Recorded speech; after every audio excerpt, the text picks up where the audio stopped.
Welcome, my friend, to the You-est podcast. I'm Julie Reisler, and I am so honored to have you here. In this show and community, you'll find huge-hearted overachievers who want to turn on their inner light, to learn to trust their heart wisdom, and help raise the consciousness of this planet, just like you. Whether I'm sharing a conversation with a fellow lightworker, luminary, or a solo cast about navigating life as an empath, my goal is the same: to help you turn your fear into faith, to remember that you are sacred, to realign with your highest potential, to be fully self-expressed as your You-est you. Are you ready to join me on this journey? It's time to listen to your inner guidance and follow your soul's purpose. Never forget, the chances of being born were 1 in 14 trillion. In other words, you are pure positive divine light, born to shine, to live from your heart, and to be your fullest You-est you.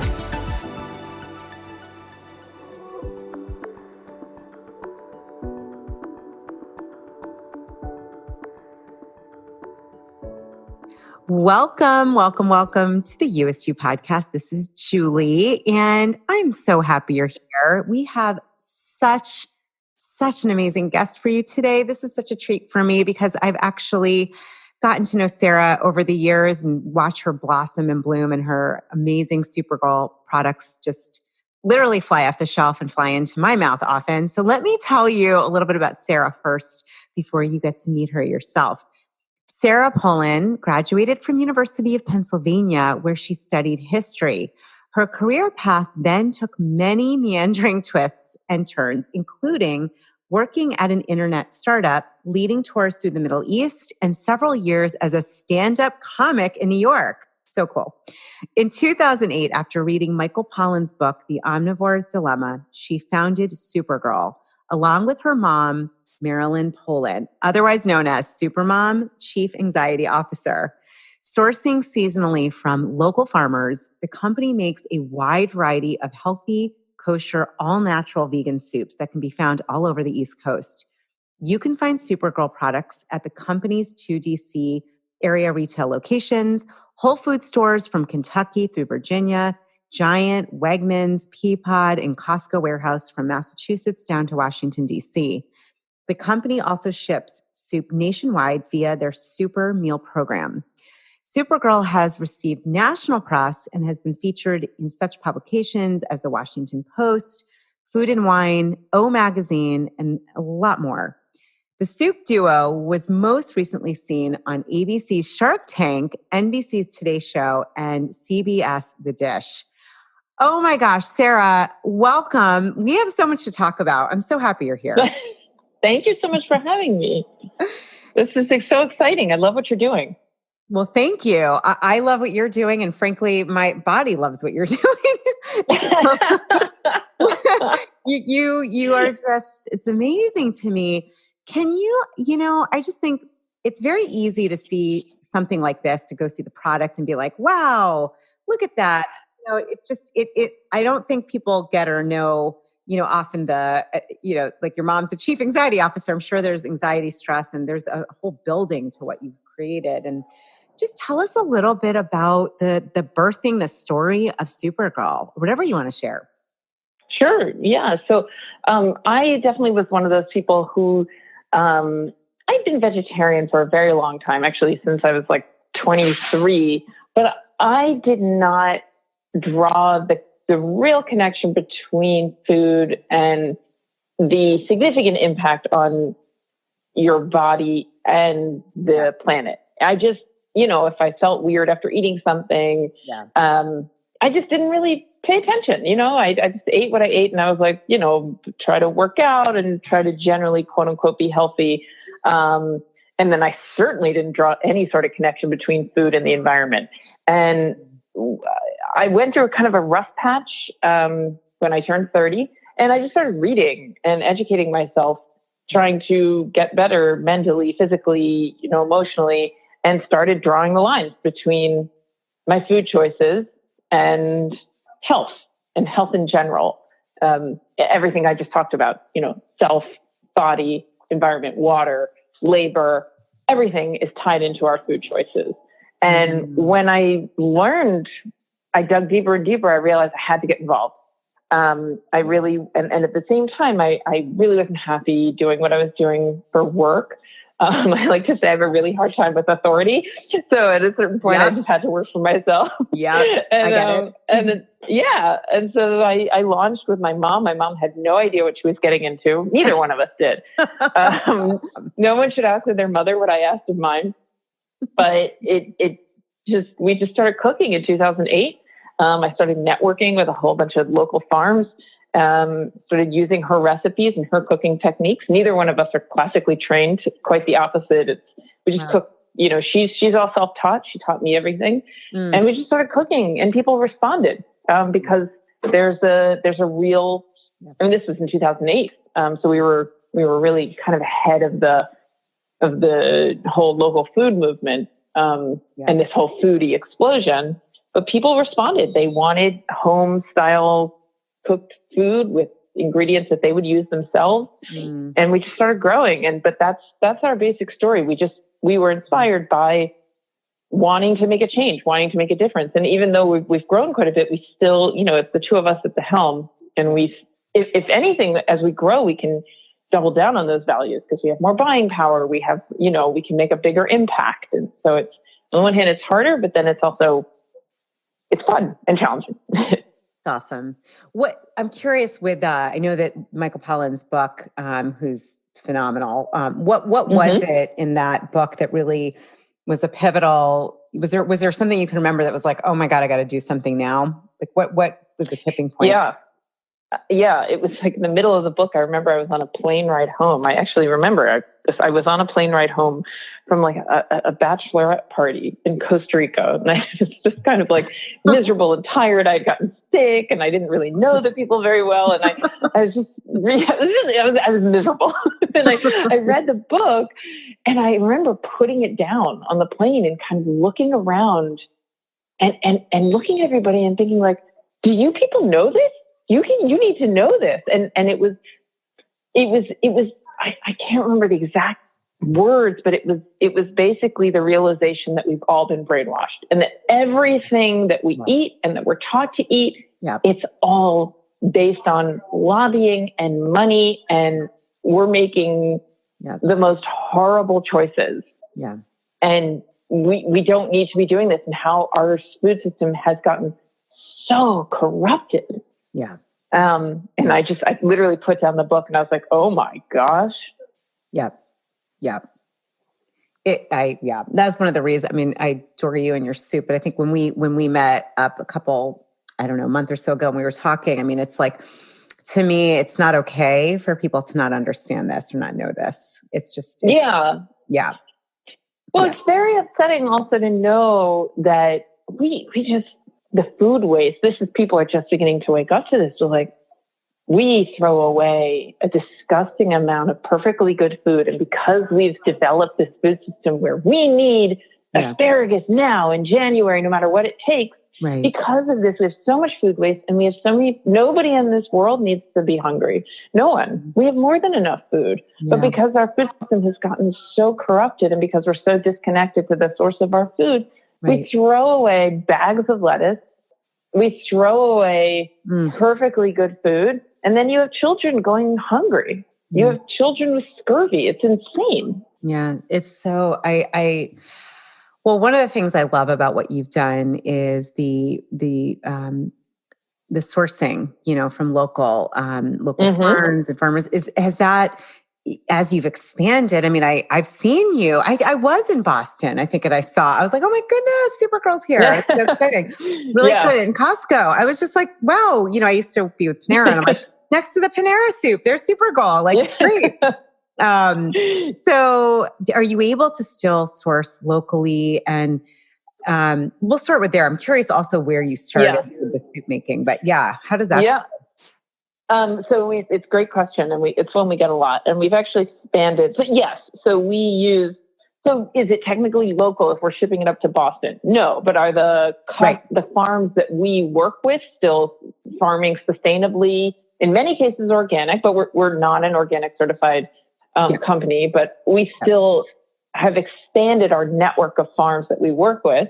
And then the other thing, we started working with a company called Full Harvest. And the founder, I just met with her yesterday. She is 100% committed to stopping food waste. We're working with a lot of excess produce. And it's not just for marketing purposes. A lot of people are like, hey, we're using excess, but it's all marketing. Yeah. She has it down to a science. She's a tech company and she can run the numbers on like how much food waste you are preventing. And so she doesn't work with direct to consumer. She works only with big businesses who can handle pallets and pallets of product that literally would have gone in the garbage can. And so we were working with her. And so we're fighting food waste and creating new products with these types of produce. So as we expand, that's what I'm saying. We doubled down. Now we're able to buy several pallets. We just bought 10,000 pounds of organic butternut squash that was going to just go to waste. Wow. And 10,000. And so it's like that's how we're able to expand and stay true to our values, and continue, be a part of the solution. That is amazing. Okay, so my brain is like, where do you put 10,000 pounds of butternut squash? Like, what do? You freeze them? Like, what? Now I'm like logistically, how do you handle that? I know you have a big. So what do you do? We know it's not big enough. Well, yeah, it's a good question. We have a produce distribution partner that we have an amazing relationship with, and actually stores it for us, and then delivers it as we need it. Wow, unbelievable! Yeah. 10,000 pounds. I'm like, that's a ton of pallets. That's yes, it is. It's only 5 pallets. Because butternut squash is heavy. Yeah, that's true. That it does run heavy. Interesting. I love this Full Harvest concept. I'll have to connect to you later. I've had Lisa Helfman on the show. I don't know if you know her. She started Brighter Bites, and they take all produce that is going to go to waste at supermarkets and donate it and give it away to kids, children, and family of that can't afford it or don't afford it or don't have access to it. But I love this idea because there is so much waste. I mean, you see it. It's disturbing.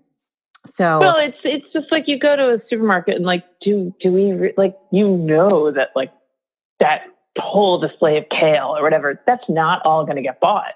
It's just not. Yeah. But when they need it to look good, an empty shelf nothing ever sells. Right. And all those bags and bags and bags of lettuce. I remember hearing a report on NPR. Right. And they were talking about how the bagged lettuce is, supermarkets require certain shelf life. And so they'll have bagged lettuce sitting in these warehouses, and it's still perfectly fine. But because a supermarket needs at least 2 weeks on it or something, at a certain point, they literally take those bags and they put them into the ground. They put them into garbage cans. And so you're running plastic, and food inside plastic releases the worst types of gas. Like, it's just horrible. It's not even composted. You're literally taking food in a plastic bag into the garbage can. And it's just like, oh, how do we get here? Yeah, totally. No, it's like, well, what I love is just, you've created, I mean, your soups. I just had your salad. One of your lentil quinoa salads was the lentil quinoa. Freaking amazing. I'm like, all right, no more making this myself. Like, no, I'll tell you, you can tell there's love in there. I mean, we could talk about that. There's the whole, if you read the intention experiment, you can tell the intention is love and compassion. You can feel it. Thank you. Yes, no, really. I was eating and I'm like, hey, this is darn good. And I can feel like just feel the intention behind it. Did you, when you started, maybe I think it's just interesting to hear your story. Like, when I drive my kids to school down in DC, we'll sometimes pass the awesome big window front. I don't know. But I know you didn't start there. Tell us a little, like, where did you start? What did that look like? Were you cooking out of your kitchen? Like, where did it begin, Sara? No, so way back in 2008, we rented, it was crazy. People thought we started out of our own kitchen, but that's not legal. It's not legal to do that. I was kind of kidding, but right. Yeah. Right. No, but a lot of people, it's funny. Some people still, they ask me like, oh, do you do this out of your kitchen? I'm like, I don't even know how to answer that question. Yeah, that's not legal with like anything. Right. So this restaurant down the street from my apartment, it's now defunct. They literally got evicted, but they were really not doing well. And I knew that. So I said, hey, can I rent space 2 times a week during lunch when you're closed? And I'll be out of there by the time you're opening for dinner. And I paid them $250 a month, which now, you know, there's these, so there's incubators all over the city, and there's a whole movement of startup food companies. And they charge like $2,500 a month for like 2 shelves or something. So it was absurd, but the kitchen wasn't, I mean, it was bad. I'm putting together a presentation. I was just going through pictures from that kitchen, and I'm like, oh my God. Yeah. I see why they got evicted. Yeah. I mean, it was, I would tell people like only go there on Mondays and Tuesdays, because I would get there an hour and a half before my mom, and I would sanitize it and like have to do like, I became very brave. I'll just say that. Oh, wow. And then there was no storage. So I had to like lug 50-pound bags of potatoes up and down the stairs. I lived across the street, but on the 3rd floor, no elevator. And so it was in very good shape, because I was like carry these bags of potatoes and everything and onions up to my apartment. My apartment was a disaster. And then we outgrew that pretty quickly, because also it was absurd. And then we moved into a synagogue, and we were there. They were amazing. We were there. They had a huge kitchen that wasn't used half the time. And that was where we were really able to grow and at farmers markets. And then we grew from there to the landlord in our current flagship location approached us. We never wanted to do retail, but he gave us an offer we couldn't refuse. Oh, wow. And so then we opened retail, and then we expanded the retail because we outgrew that. Then we opened like a carryout location that's still open down in DuPont Circle. And then in 2016, we got into our first Whole Foods. And then we got into Costco, and we had to pass a Costco food safety audit, which almost bankrupted us, but like it made us grow up. And then we realized we're either doing this or we're closing, because we had like people chopping onions from the, like on top of the refrigerator. I mean, like it was crazy. And so we decided to open a production facility where we could really handle more growth. And now we're in Whole Foods and Costco and Wegmans and Giant and Lidl, and just trying to keep growing.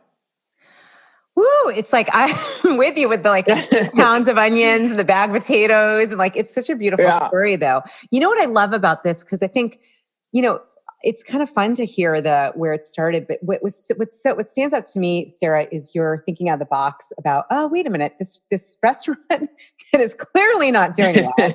Like that was brilliant. I don't know that everyone would have thought of that. That was brilliant. Yeah.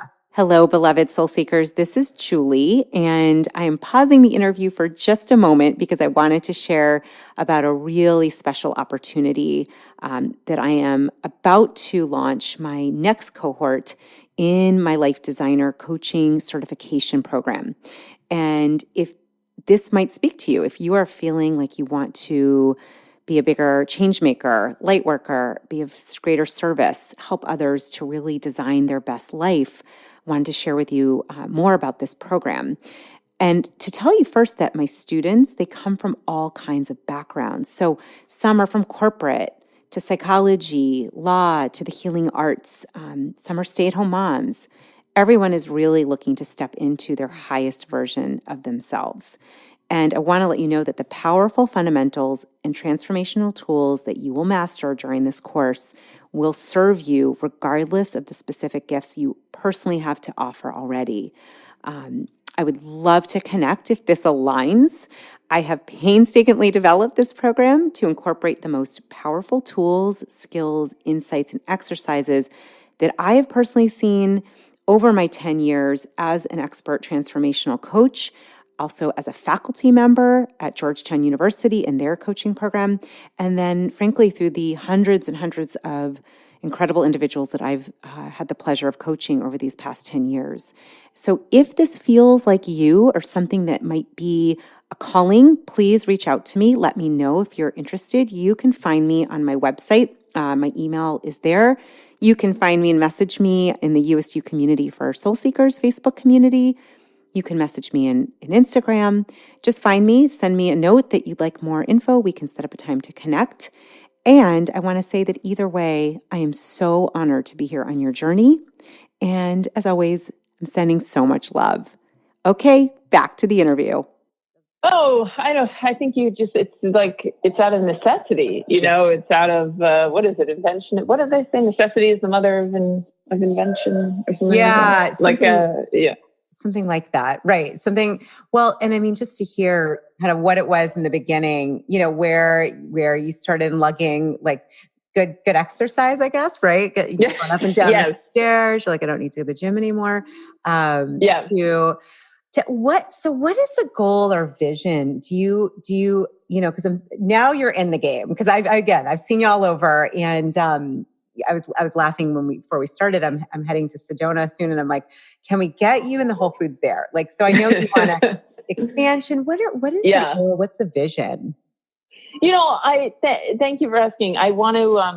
I really, really strongly feel that we need to be a part of the solution. And when I say the solution, I mean like working with companies like Full Harvest, sourcing responsibly, really being thoughtful about the food we're cooking and how we're feeding people and how we're taking care of the planet. And we definitely have a long way to go. We are not perfect, but I do strongly feel that we are trying so hard.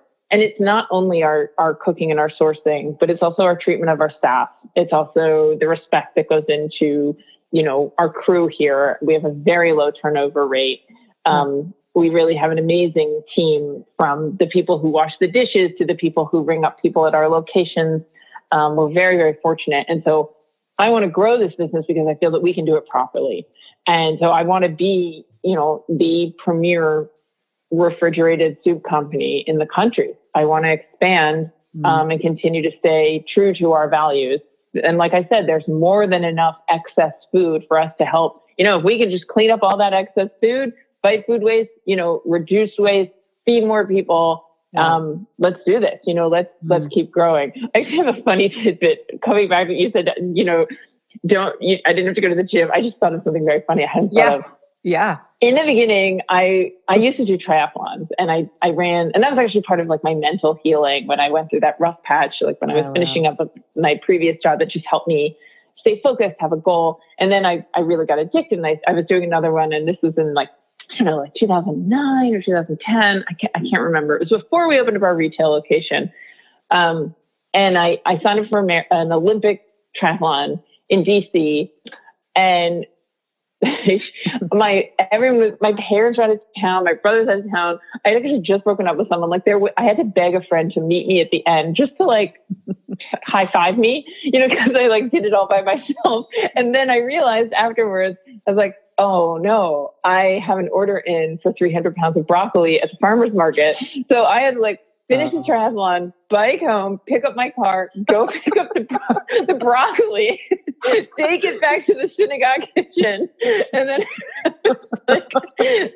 this is absolutely absurd. And then I just like, I'm a small business owner, and like, I don't even know how to like, I don't know how to process what's happening today. And then the World Cup was on, and I went to my neighbor's house to watch it. And apparently I fell asleep, like holding a chip, like I was sitting, having some chips and salsa. And I just fell asleep with a chip in my hand. So that was my life. That is my life. But my God. I love it. But like, like someone has to go to the farmer's market to pick up the broccoli, and like, that no one else is available. I'm like, well, I'll be awake because I'm getting up at 3 to do triathlon, so I'll get it. Yeah, I'll just go get a couple thousand pounds of broccoli, like hold them, carry them. That is after doing a triathlon. A triathlon that is insane. I just got this picture. We got to get you a shirt that has like, I feel like you're like running through the with like whole broccoli or something, like just something, Soupergirl cape. I don't know, like something that is really funny. I'm really glad you shared that. That's awesome. That's so awesome. I'm sure you were a little tired. Thank you. It was comical, but taking that commitment and that energy, I think what I think is also, I get comments on a lot is I fuel myself. We like to say, go fuel yourself, or, fuel yourself with soup. And I do feel that I'm in great shape, even though as a small business owner, I don't get the proper sleep, but I do, eat. I practice what I preach, so to speak. So, and I see just such an extreme difference in my body and my energy level now versus like, honestly, in my 20s. When, I'm 42 years old and I feel like I have more energy and just more, my body is healthier. Amazing. Yeah. I mean, and that could be a whole other talk about, just vegetarian or vegan, like what that really, how that makes a difference, not just for the planet, for carbon footprint, all of it, animal treatment, but also I know, just what I've noted, it's the energy level. For me, it's really my body. I've done all different kinds of ways of eating, and it's just my body likes plants a lot. And way more than I thought. Way more. Like, whole lot. Like every meal, she's like, bring them on, bring on the green. I'm like, okay, just had it. Exactly. So great. Sara, what was it like to be on Shark Tank? I got to ask you, because I'm a fan. I love that show. When was that? Was that recent? It was in the fall. It aired in October 2018, so about a year and a half ago. It was a blast. I mean, it was very hard. It actually caused a lot of chaos in my business because it became like all-consuming, the preparation, and just working towards that. And we went out and filmed several months before, and it just took away a lot of focus from the operation. So that regard, it was very hard. And then it was amazing because we got to go on a national stage and tell people about our commitment to quality and why we're doing what we're doing. And I'm so grateful for that. And did anybody, go ahead. I'm sorry. I'm getting so excited. I'm like, did anyone? That's all. No, I'll say about Shark Tank, it is a television show, they edit a lot, they want drama. And I felt like I could have been in there for 6 days. I have no idea how long I was in there. Oh, wow. Wow. And it is accurate. Like you walk down a hall, they don't know anything about you. And you get one take. You don't get to record it over and over again.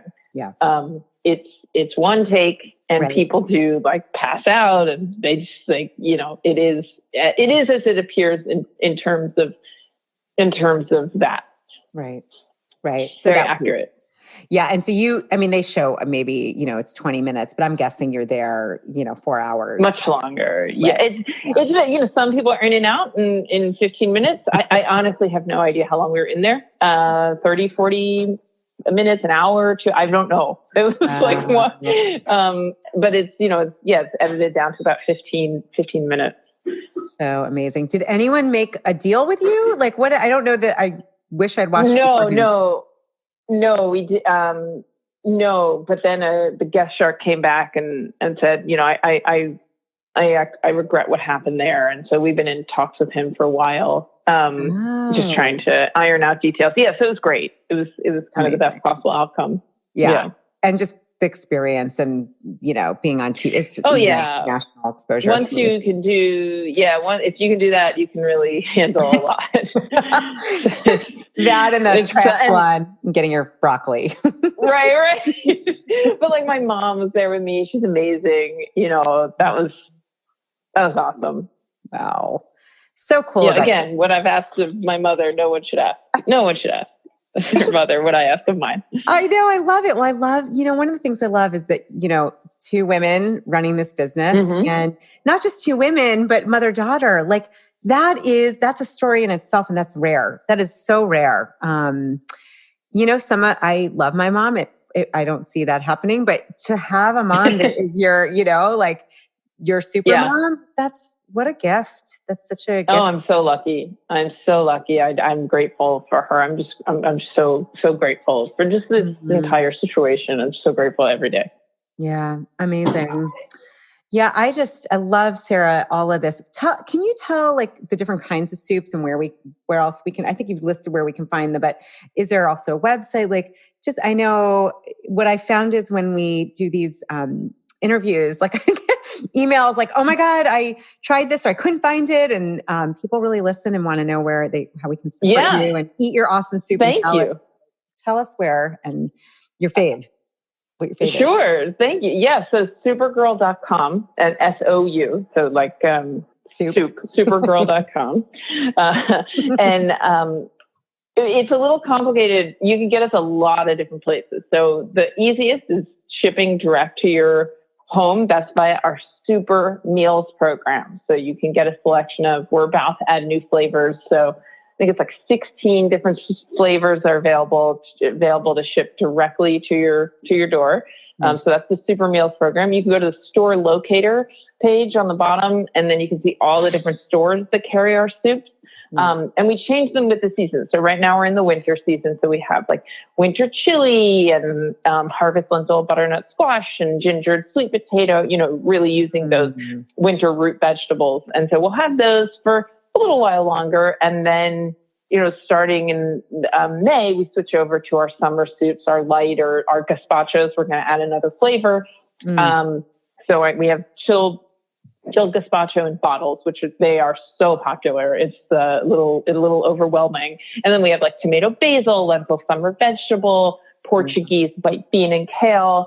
And then we're releasing actually a few new flavors. So I don't want to announce them yet because we're just in the final R&D phase, but very, very excited about these. And then we have some new lines coming out.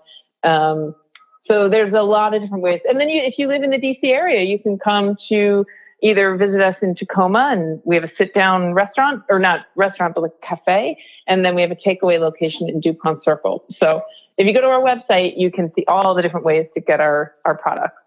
So awesome. And all your products, everything is vegan, correct? Everything is vegan. Everything is 100% vegan, certified kosher, handcrafted, all natural, all of the good things. And anything you get at a supermarket, any soup that you'll get in a supermarket or on our Super Meals program is gluten-free. It's allergen free. So it's vegan and no gluten and also no nuts. We have a nut-free facility. Amazing. What do you have a favorite? Like, I don't know. You probably, I don't, people ask me that a lot. I really don't. It depends on my mood. Like, I don't like to have a really heavy soup at night. So like, I'll often end the day with like a gingered sweet potato. I love anything with ginger. So gingered sweet potato, I love that soup. But then, for honestly, for breakfast sometimes, but like breakfast and lunch, I love lentil soup. Lentils are so good for you. So I will have our lentil butternut squash or a chili, when it's cold outside. I love our black bean chili. So it just depends. But that's the thing about soup is like there's a soup for every mood. Oh God, I love it. I'm literally going after. I'm going to like look online and see how I can get myself some of these super meal programs delivered because I'm like, I want the ginger carrot, whatever you said. I'm like, I want that now. No, they're delicious. And you have these lentil salads as well, right? The quinoa. Yeah. So those are only available like really close in because their shelf life is super, super short. So you can get those at supermarkets, just like a few. I mean, you can get them at our 2 locations, but we don't ship those. And they're only available at a couple locations around town. DC area. Okay, perfect. Soupergirl.com. I'm going to have all of this in the show notes. Any like, I don't know, any driving, I'm trying to think of the way to ask you, but like your why or words of wisdom or something that like has motivated you and kept you lugging pounds and pounds of onions and going to get your broccoli. Like, what is your why? What kind of is the fuel that keeps you just so, so committed and so. It's gratitude. It's gratitude has changed my life. They say that it can actually rewire your brain. But I went through it like another my boyfriend and I took a break for like a year and a half. It was really rough. And I went through another really bad patch, and I started meditating and really focusing on gratitude. And then it's been like my guiding force. I can't believe, I'm just grateful. So I start every day with a little prayer of gratitude and try to end every day with gratitude. And it just kind of keeps me focused, energized, and grounded, and it helps me keep a positive outlook. So that's it. Very simple. Yeah. Wow. That is, what is it? Simple is often the most powerful. Like, seriously, I'm with you. That is beautiful. Wow. Thank you. Oh my gosh. You are fantastic. I love your story. What you're doing. I'm behind it 100%. Everyone listening, try Soupergirl. Your stuff is delicious. Really. Thank you. Julie, you're great. It's so impressive what you're doing, and you're inspiring people and, really helping so many people. And I think that's wonderful. I just think it's great. Thank you. Thank you. Thank you. Well, I know it starts, we start with our physical bodies and feeding it and fueling it well. I know that for me, it's so important. And thank you. And I'm just so glad and grateful for you and to be here today. You're awesome. I just can't stop thinking of the broccoli. I'm going to go get me some broccoli and some soup. We'll leave on that note. That is just a badass power move from, boss lady over here. Well done, Sarah. Thank you, Julie. My friend, I am so grateful that you are part of this powerful community. I thank you for listening to this episode, and I hope it inspires you to remember who you really are and who you chose to be in this lifetime. I created this podcast from my own heart's desire to amplify the vibration of compassion, kindness, abundance, heart, magic, and so much more, both within you and the collective. I'm honored to be your host, your friend, and your companion on this life journey. And I love feedback. Let me know what you loved. What would you love more of? Or what would you love to see covered on the show? And if you feel moved, please subscribe, rate, and review the Youest podcast so that we can continue to shift the way humanity operates and shape this gorgeous collective community with the deepest love, admiration, and respect for your Youest you. Until next time.